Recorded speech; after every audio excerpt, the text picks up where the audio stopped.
Madam ఇక్కడ ఒక తండ్రి వచ్చి, ఎవరు మన సత్యనారాయణ గారు వచ్చి ఇక్కడ కూర్చుని నా కూతురు క్యారెక్టర్ కరెక్ట్ కాదండి అని చెప్పటం అనేటటువంటిది చాలా రేర్గా చూస్తాం మేడం. మిగతా ఓకే, వీళ్ళందరూ పాత్రలు ఏవో విచిత్రంగా విడ్డూరంగా చాలా వరకు నమ్మశక్యంగా అనిపించినటువంటి పాత్రలు వీళ్ళు పోషిస్తున్నా కూడా ఏదో జరిగిపోయింది. అసలు ఎప్పుడైతే కనుక ఒక కుర్చీ ఇచ్చినటువంటి ఆ అబ్బాయి ప్రేమలో నేను పడిపోయాను, లవ్ ఎట్ ఫస్ట్ సైట్ అండి. తర్వాత మార్కెట్‌లో కలిసిన తర్వాత ఫోన్ నంబర్స్ ఎక్స్‌చేంజ్, అక్కడి నుంచి కట్ చేస్తే 2 డేస్ తర్వాత ఇంట్లో మీటింగు.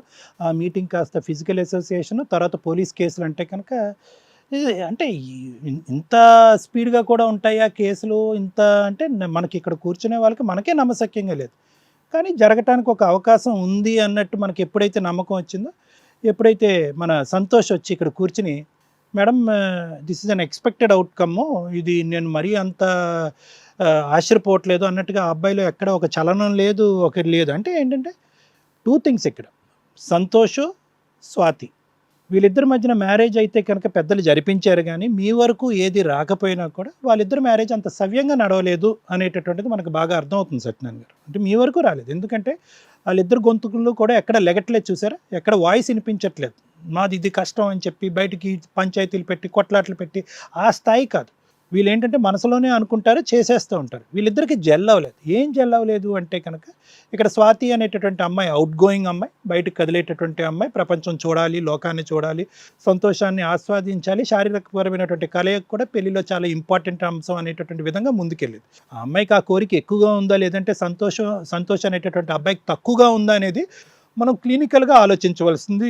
డయాగ్నోస్టిక్గా ఒక డాక్టర్ పరంగా, ఒక సెక్సాలజిస్ట్గా, ఒక సైకియాట్రిస్ట్గా ఆలోచించవలసినటువంటి అంశం.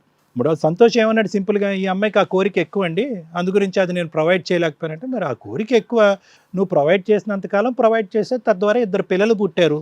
నీకు అది అతిగా ఎక్కువగా అనిపిస్తే కనుక నువ్వు దానికి తీసుకెళ్ళి ఏదో ట్రీట్మెంట్ ఇవ్వాలే కానీ ఆ అమ్మాయి నుంచి ఇంకా దూరం పారిపోతే కనుక ఆ అమ్మాయి ఎడారిలో పడినటువంటి ఒక వ్యక్తిలాగా ఆ ఎండమావని ఎత్తుక్కుంటూ పోయింది.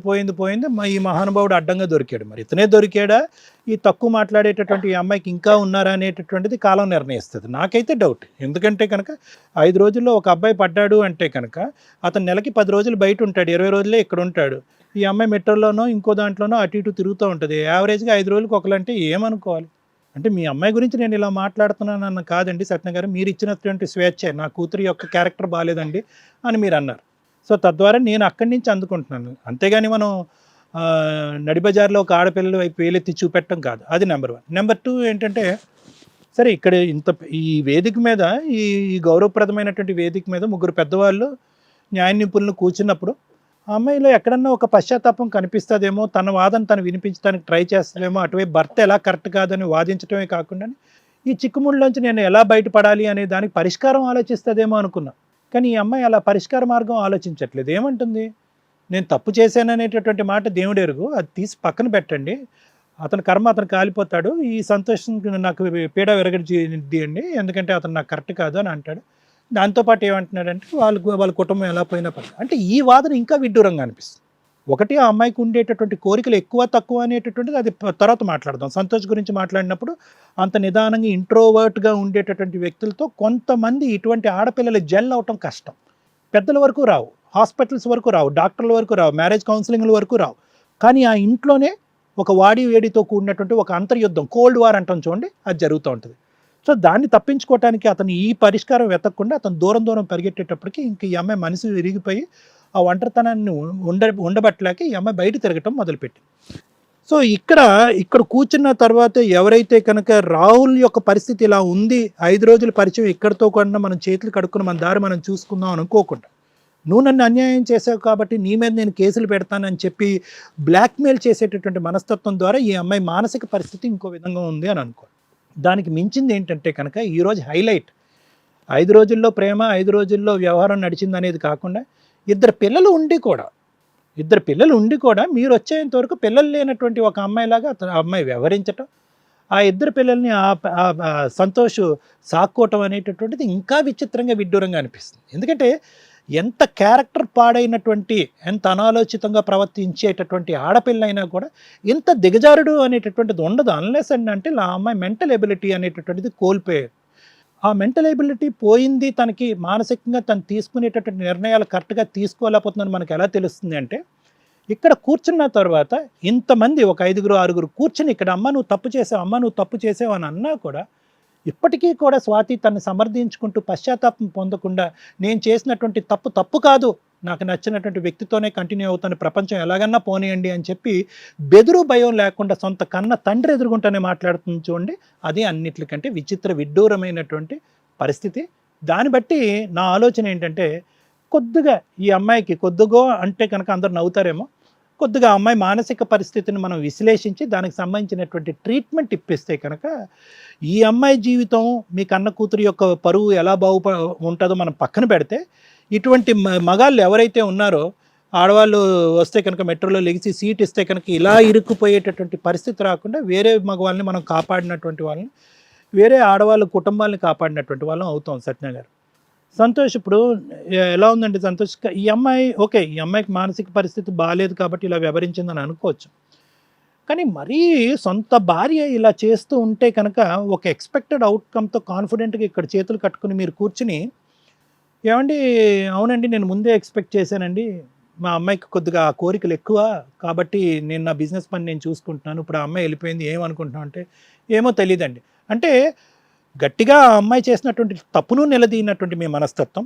అదేవిధంగా నా భార్య నాకు కావాలి అనేటటువంటి తత్వం కనిపించకపోవటం, ఈ అమ్మాయిని నా జీవితంలో తరిమేసి నా పిల్లల్ని నాకు ఇప్పించేయండి అనేటటువంటి ఆలోచన శైలి ఎక్కడా కూడా కనిపించిపోయేటప్పటికీ మీ అతి నిదానమైనటువంటి మనస్తత్వం కూడా ఈ అమ్మాయి హైపర్ యాక్టివిటీకి తోడయిందేమో అనేటటువంటిది అనిపిస్తుంది. అంటే తను కోరుకున్నది తను ఆశించింది అనేది. సరే చాలామంది మగవాళ్ళు ఇలా ఉండరండి, అటువంటి ఆడవాళ్ళు అన్ని అలా వెళ్ళిపోతారంటే నేను రెండూ జత కలుపుతున్నాను. అంటే మీ నిదానమైనటువంటి మనస్తత్వం, మీకు కళ్ళెదురుకుంటే ఒక పెద్ద ఆటం బాంబు పేలినా కూడా ఎటువంటి చలనం లేనటువంటి మీ మనస్తత్వం ప్లస్ ఈ అమ్మాయి యొక్క స్పీడ్, ఈ రెండు జత కలటం వల్ల ఈరోజు ఈ పరిస్థితి ఏర్పడింది.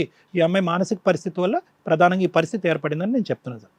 ఇప్పటికైనా కూడా సరైన నిర్ణయం తీసుకోండి. ఎందుకంటే కనుక ఆ అమ్మాయికి ట్రీట్మెంట్ ఇప్పిస్తే కనుక ఆ అమ్మాయి నేను స్వీకరించడానికి ట్రై చేస్తానండి అని అన్నా కూడా ఏ ట్రీట్మెంట్ కూడా ఆ స్థాయిలో ట్రీట్మెంట్ ఇచ్చేసి మళ్ళీ మీ పక్కకు వచ్చేసి నా భర్త అనుకునేటటువంటి స్థాయికి ఏ ట్రీట్మెంట్ తీసుకెళ్ళదు.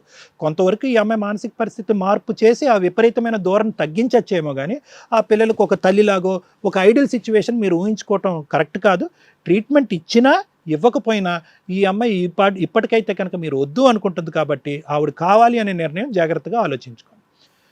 ఇంకా రాహుల్ నీ విషయానికి వస్తేనన్నా, బహుశా this is a story and a lesson for a lot of people. చాలామందికి ఇది ఒక పాఠమేమో. భార్య ఇక్కడ ఏంటంటే ఆ అమ్మాయి కేవలం వచ్చేసిందండి, మందు బాటలు తీసుకొచ్చింది, పడుకుంది, బ్లాక్ నో. ఒక చేత్తో చప్పట్లు కొట్టలేము, రెండు చేతులతోనే కొట్టాలి చప్పట్లు. ఇక్కడ నువ్వు జత కలిసి నువ్వు కోరుకుంటేనే ఆ అమ్మాయి వచ్చింది. ఆ అమ్మాయి మానసిక పరిస్థితి బాగోకపోవటం ఏంటి, మందు బాటలు తీసుకొచ్చి మీ ఇంటికి వచ్చి కూర్చోవటం ఏంటి, అదే టైంలో మీ వైఫ్ లేకపోవటం ఏంటి, ఇంత కోఇన్సిడెన్స్లు ఉంటాయా? ఉండవు. నువ్వు కూడా కకృతి పడ్డావు, నువ్వు కూడా ఆశపడ్డావు. మాకేమనిపిస్తుంది అంటే బహుశా నీకు కూడా ఇది ఫస్ట్ టైం కాదేమో, మీ ఆవిడ లేనప్పుడు ఇటువంటి ఆఫర్స్ వచ్చినప్పుడు నువ్వు చాలాసార్లు కాలింగ్ బెల్ కొడితే తలుపులు తీసావనుకోవాలి. సో ఇక్కడ ఏంటంటే ఆ అమ్మాయి వైపు వేలెత్తి చూపెట్టి ఇప్పుడు చేతులు కాలిన తర్వాత ఏం చేయాలి అని మా దగ్గర కూర్చునే బదులు అసలు ఎందుకు ఒక పవిత్రంగా నడిచేటటువంటి మీ ప్రయాణంలో ఒక ముక్కు మొహం తెలియనటువంటి ఆడపిల్ల మీ ఇంటికి వచ్చి మీతో శారీరకంగా కలిస్తే దాని యొక్క పరిణామాలు కేవలం కేసులే కాదు, అక్కర్లేనటువంటి రోగాల వరకు కూడా పోతుంది అనేది కూడా గుర్తుపెట్టుకోండి. నేనేం మాట్లాడుతున్నానో మీకు తెలుసు, అర్థమైందండి?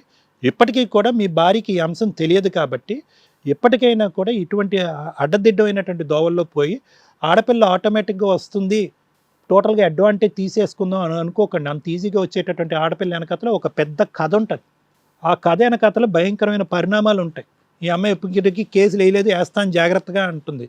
ఆ అమ్మాయికి వెళ్ళి ట్రీట్మెంట్ ఇస్తే కనుక బహుశా ఆ ఆలోచనని విరమించుకుంటుంది అనేది నా భావం.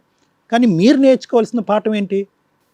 ఇక్కడ ఆ అమ్మాయి తండ్రి ఇక్కడ కూర్చున్నాడు, మీ భార్యను ఇక్కడ కూర్చోబెడదామా? పిలిపించి తలెత్తుకుని మాట్లాడగలరా ఆవిడతో?